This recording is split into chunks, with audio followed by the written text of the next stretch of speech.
This is Carl Stafford, Extension Agent in Culpeper, Virginia, and livestock forages are my appreciation in agriculture and the soils.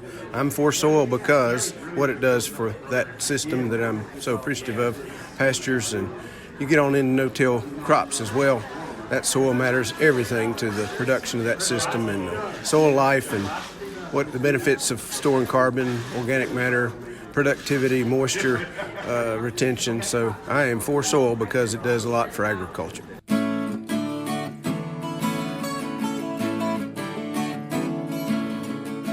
Welcome everyone to For the Soil, a Conversation. I'm your host, Jeff Ishee, and joining me, Eric Bendfeldt with Virginia Cooperative Extension Community Viability, as well as Mary Sketch Bryant with the Virginia Soil Health Coalition. And guys, we have a great guest today.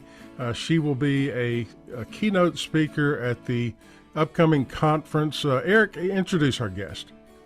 Yes, Jeff, we're very pleased to have Nicole Masters with us. As you mentioned, Nicole will be speaking at the 2024 Virginia Farm to Table Conference in December. And Nicole is the director and founder of Integrity Soils and very much known for her work around soil health and ecological systems thinking, and has written a book called For the Love of Soil. So we're very pleased to have Nicole with us, Nicole, and would really like to start it off. Where did this love for the soil come from, the earliest beginnings? Hi, Eric. Well, it's great to be here. Very excited to meet you all and see you're part of the world in December. Yeah, it's such an interesting question because I think there was never a time where there wasn't soil or a fascination with ecology and nature around me. I think we were very lucky, growing up in New Zealand to have such exposure to the wild and the forests and the rivers and the beach. And there's just this, I'm very grateful for that childhood of just feeling really connected to natural world. And I think one of the moments, and I talk about it a lot, but it was, these impactful moments that shape our directions was when Mount St. Helens erupted on the other side of the world, and I was 5 years old, and just recalling the sense of just how big the earth was and how quickly ecosystems could change, and then watching the magazine, the National Geographic magazine, talking about the life coming back to Mount St. Helens, and I was so awestruck by it, and it's impacted me on so many different ways, which is it's interesting that I end up living in America, leaving New Zealand and coming to the States. And Nicole, you talked some about moving from New Zealand to the United States, and you've also taught and spoke all over the world. What is common about soil across all of those places, and where do you find differences? I think what I see as a commonality is everywhere I go, people think that they are dealing with the hardest situation, the most challenging environment. And I'm like, wow, it's really interesting. And I think it's part of human nature, just you're working with it and it feels like it's unique and it's challenging. And it is. And I think that's the other piece is we are all, yeah, very unique. I think that the things that bind us are these themes of what has been putting a drag on somebody's farming system, and is this something that's been imposed a little bit historically? Is it more recent imposition in terms of why are we not seeing life flourish or see yields and quality in a way that perhaps people used to see?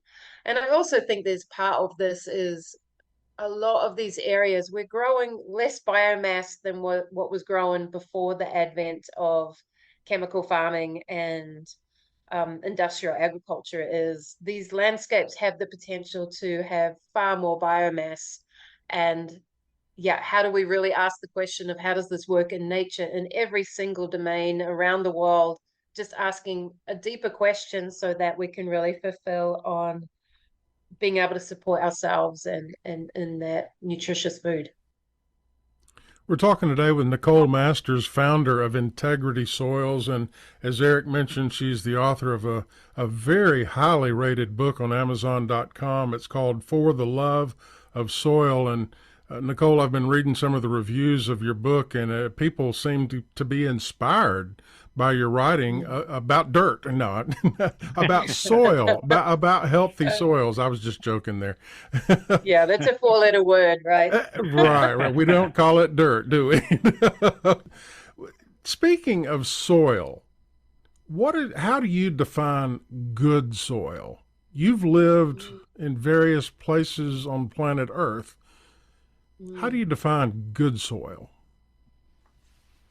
Yeah, it's interesting. And I think the question itself is how do we define a lot of what we're doing? And I think it's a human need to kind of put labels and things in boxes. Whereas for me, good, healthy soil is it's a feeling because I'll walk onto a property and we'll dig a hole and you get those smells and you can feel that richness, and a soil can look healthy.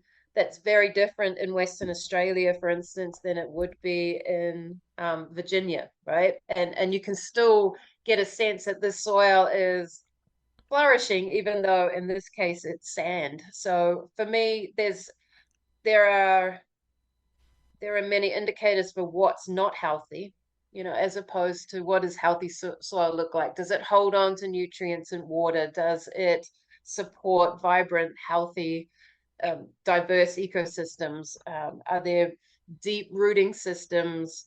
How deep does that soil go? What is the full potential of the soil? So for me, I think it's broader than just the mechanical ways that we can assess soil health. Yes, we want to see infiltration. Yes, we want to see porosity and soil structure, but it's a deeper sense of that smell, that feel, and it's hard to put into words. And Yeah. oh, okay. And Nicole, like you mentioned about going on a farm or a ranch, and how do you start working with people? And soil science can be somewhat complex, but also there's some basic principles of ways to build soil health. How do you start as you visit a farm or visit a farmer or rancher? Where do you begin? Yeah, good question. As an agroecologist, the focus is far wider than just soil. So working with people, and I think this is the piece that we've been missing for a long time in extension and education, is people are the central part of this conversation. So really digging into what is it that are your goals? What do you want to see? What has been the barriers or challenges in really achieving those outcomes? So I connect people with their dream. What is it that you really want to see on your place? And then what has been the missing? I do not come at it as an expert, and I think that's also been the model. It's I'm working alongside somebody. I'm only there for like 0.001% of their lifetime, and I'm coming in and I can see something, but to be able to work alongside somebody so that they can see it too is all right. What are some of these indicators either in the soil or with plants or with animals? And then how does that person start taking the actions for themselves? So it's a very different humanistic approach to consulting or to coaching. And we get some absolutely phenomenal results through using that approach, because at the end of the day, that farmer is on that land in their context with their understanding. And for me to come along and say, hey, you need a 12 species cover crop and to integrate llamas into this is, I feel, really unhelpful. And Nicole, kind of going off of that, what role do you see mindset playing in this, the mindset of farmers, and as well as I know you work with a lot of practitioners and service providers as well, and how that fits into success in the soil health world? Mindset is critical, and then above mindset really is your philosophy and your beliefs, and above that is paradigm. So we work a lot in shifting paradigms, which then impact on mindset. And so that's a big part of the training that we offer. We do a 36-week training program for those that are interested in actually becoming agroecologists and coaching themselves. And if you talk about shifting mindset, it can sound quite arrogant. Like, I'm going to come in and I'm going to shift your mindset because your mindset's off. It's much more about how do we open doorways to feel in a deeper way more connected to landscape, so that some of the decisions that you're making can alter. Because if you start to feel like, if you have a mindset of how do I work more deeply with nature, how do I work alongside nature, because I'm a guest here for a very short amount of time, and asking those questions, what are the patterns, what is it that this landscape would tend towards, then that mindset of like killing, control, domination, fear, uncertainty. There's a lot of things that actually shift and what we see. And there's certainly been research around the world that's really interesting, looking at how shifting your mindset towards how do I fit within this landscape, as opposed to how do I make the landscape fit to me, which is the main shift that we see in mindset, is that people's stress levels reduce, their profitability increases. There's a whole lot of really interesting studies that have happened looking at what happens when we start to shift our relationship to the landscape. And I think for this idea of controlling landscapes actually been a very short paradigm, a very short mindset. And it's only now that we're starting to realize, hey, actually, that command and control mentality really isn't working, and it doesn't work for us. And actually, the only people it's working for are the supply companies. They're doing very well out of this, but the farmers themselves and the landscape itself is not reaping the rewards. So I'm seeing quite dramatic shifts in this reconnection to landscape around the world right now.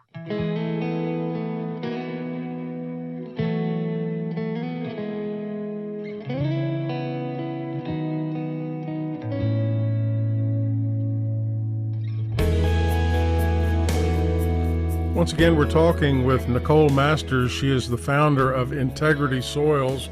Her most recent book is available at Amazon.com and also at your website, integritysoils.com. It's called For the Love of Soil, Strategies to Regenerate Our Food Production Systems. And speaking of your website, Nicole, I have a question. There's a couple of pictures on your website where you're out in a field and you're inside a pit. And there's a crowd of people all around you, and it looks like something educational is going on. Can you describe what you're doing in that pit? My mom likes to say, "Oh no, it's another Nicole in a hole." It's one of the things I love being able to do if we do intensive workshops, is make a trench that's big enough that other people can actually get inside, so we can get eye level with that soil matrix. And also, I feel like people aren't digging enough holes. They're still not digging enough holes and really appreciating what they're walking upon and what lies beneath that ground. So by digging a big trench like that, we can all get up close and personal and really look at what are limitations to air and water movement, what is really putting the brakes on above ground production. And we've found even those that have felt like they've been doing a really good job above ground, they still haven't been digging enough holes to really assess, like, is this system moving forwards or backwards? So a trench can be really, really powerful if someone's got a backhoe. One thing I do find is that guys seem to get on to, I don't know if you guys might have an insight in this. I don't know what happens in people's minds, but they get on a backhoe and something overcomes them and they dig all the way to China. I don't know if it's, someone we told can me it's always mechanical get deeper. Yeah, I don't know if you suddenly have a flashback and you're 4 years old and you're in the sandpit at kindergarten. Something happens in men's, it's only happened with men so far, in men's minds. We're going to dig a hole. And so we end up with these like 20-foot deep trenches, and I don't get into those ones. That's not very safe.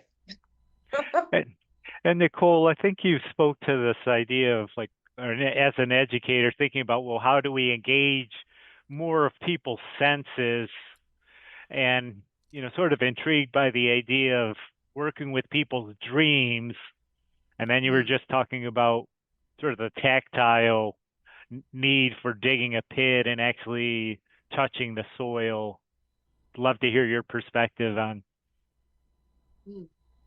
Yeah, so a lot of our work is experiential in terms of it needs to be felt, it needs to be touched and smelt and embedded into the soma, into that somatic experience. And that's what we're trained in as coaches, and that's what we train other coaches in, is learning is not a bunch of knowledge. It's not someone throwing information on you. Like, we can geek out and we can talk about all the secondary metabolites and get really excited about what's happening in the soil. But what I find is they're just words. They don't really make any difference until you've had that experience and had that impact for yourself and on your own piece of land to then motivate a change in action, right? Because what we're asking, I guess, through this space of regeneration is we're asking producers to do something that's really, really different, and really different in a lot of ways from what they've been doing in the past 100 years. And so how to bring that into the body then creates an action that's more real. So we've moved away from just this purely logical, all focused up in the head brain, and then we talk about the heart brain and the gut brain, and they are all interlinked with soil, which is fascinating. There's organisms in soil that we breathe in that will actually alter hormone production in the gut, that will alter brain chemistry, and we don't get that experience if we don't get down and sniff some soil.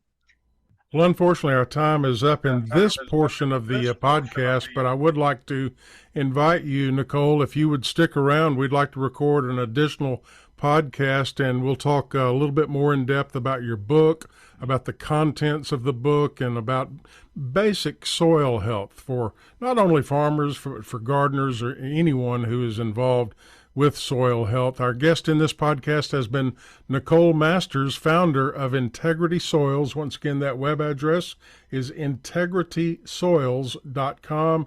The title of her book, For the Love of Soil, Strategies to Regenerate Our Food Production Systems.